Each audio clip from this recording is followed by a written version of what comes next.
SOCOM Combined Assault is a military shooter, and I don't generally play military shooters, but I do own this one on PS2 for some reason, so I decided to give it a spin, and I was pleased enough. It's a tactical title in the vein of your Ghost Recons, but significantly less complex. That is to say, despite its impenetrable appearance, it's quite user-friendly in practice. Many actions are context-sensitive, so they're just mapped to the cross button, and the most important mechanics can be suitably sussed out with some light experimentation.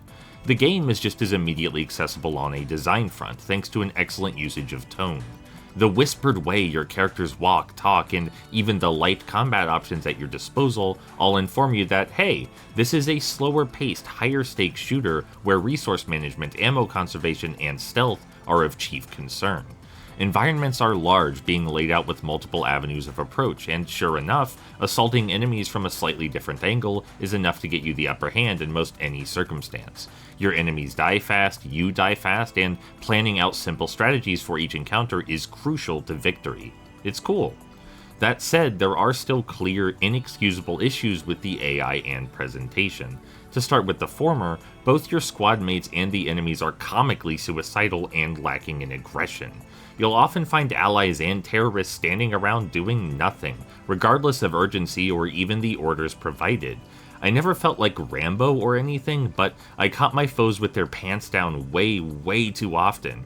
Granted, I only played a few levels, but I don't think that's an excuse for this. On the presentation end, the game's propaganda-rich narrative is exceptionally overbearing. Combined Assault plainly exists just to portray America's real-world military forces in an aspirational light, and it takes some pretty sinister steps to ensure optimal engagement. For example, it's surprisingly soft on graphic violence because they're targeting a teen demographic. Guys will get shot right in the head and their character model will remain unchanged because, well, we wouldn't want to scare the kiddies with gore, but we do still want the kiddies to obsess over the glory of their country, so we won't show them the whole horror of war, just the bits and pieces that make us look good. It's transparent and it's immensely unpleasant. The game is also terribly lacking in any sort of substantive style or personality. It is a pseudo-realistic shootymen game where you play as men's and shoot other men's. It doesn't aspire to anything greater.